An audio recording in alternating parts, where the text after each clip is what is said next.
रहने की बातचीत ये जानकारी मिल रही है। हरिवल्लभगढ़ से पकड़ी गई सीमा को लेकर ये बड़ी जानकारी, जहां पर उसके साथ उसके बच्चे भी थे। सचिन और 4 बच्चों की मौजूदगी थी। सीमा को लेकर एक एक करके बड़े खुलासे हो रहे हैं। देखिए, उसकी भाषा को लेकर तो सवाल उठ ही रहा है, लेकिन इससे पहले वो कहां गई ये भी जानकारी है। हरियाणा वल्लभगढ़ से पकड़ी गई सीमा।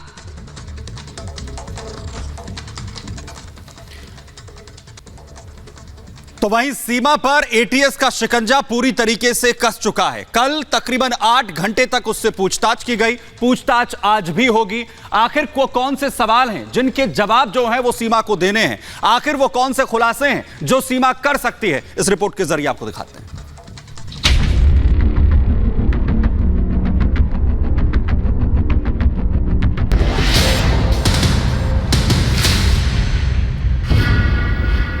एटीएस का लेने का मतलब ही यही होता है कि ये गहराई से पूछताछ हो।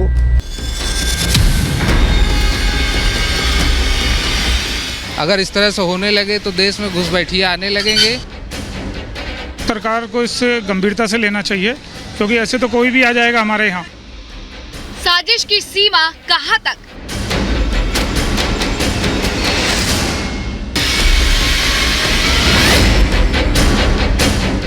अब इस रात से पर्दा उठेगा।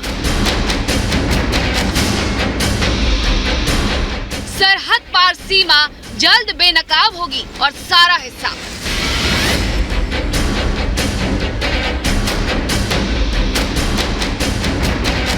सीमा हैदर एटीएस के रडार पर आ चुकी है। सोमवार को एटीएस ने उससे 8 घंटे तक पूछताछ की। जानने की कोशिश की गई, ये प्यार है या प्रपंच के जरिए साजिश। सीमा को शिकंजे में लेने के बाद एटीएस दफ्तर में सीमा सचिन से पूछताछ की गई और हर वो सवाल पूछे गए जो सीमा को लेकर शक पैदा कर रहे हैं।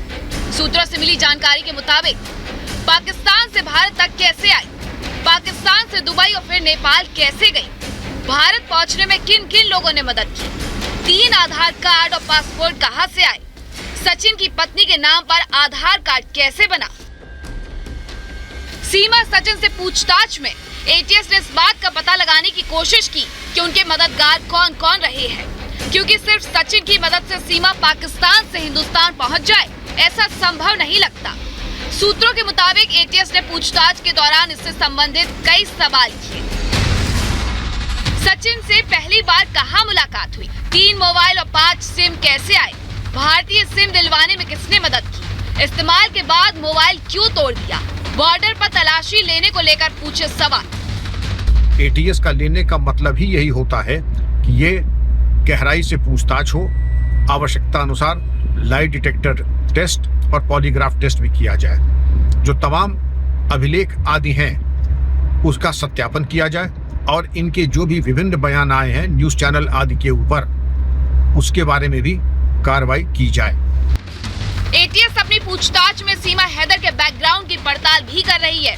वो हर सवाल पूछे जा रहे हैं जिससे सीमा का सच सामने आ सके। सूत्र दावा कर रहे हैं कि सीमा से पबजी ग्रुप में दूसरे लड़कों के बारे में भी पूछताछ, गांव सिंध प्रांत कराची में रहने को लेकर सवाल किए गए, प्लॉट बेचने की कहानी और ट्रैवल रूट्स को लेकर सवाल, सीमा और उसके बच्चों के पासपोर्ट को लेकर सवाल, परिवार से जुड़े लोगों को लेकर सवाल पूछे गए।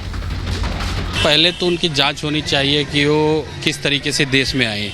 अगर जांच एजेंसी क्लीन चिट दे देती है तो हमें अब कोई हिंदुस्तानियों कोई आपत्ति नहीं होनी। आई थिंक इंडिया की रॉ एजेंसी और आईबी इतनी कैपेबल है कि अगर जासूस हैं या नहीं है उसका पता वो लगा सकती है।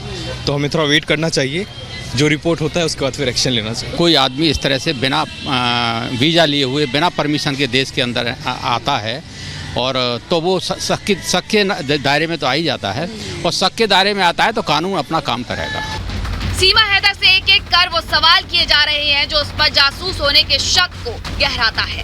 सवाल उठता है कि क्या सीमा ने वाकई आईएसआई के इशारे पर सचिन को मोहरा बनाया है और भारत में उसकी एंट्री प्यार नहीं साजिश है। Bureau report, Republic Bharat.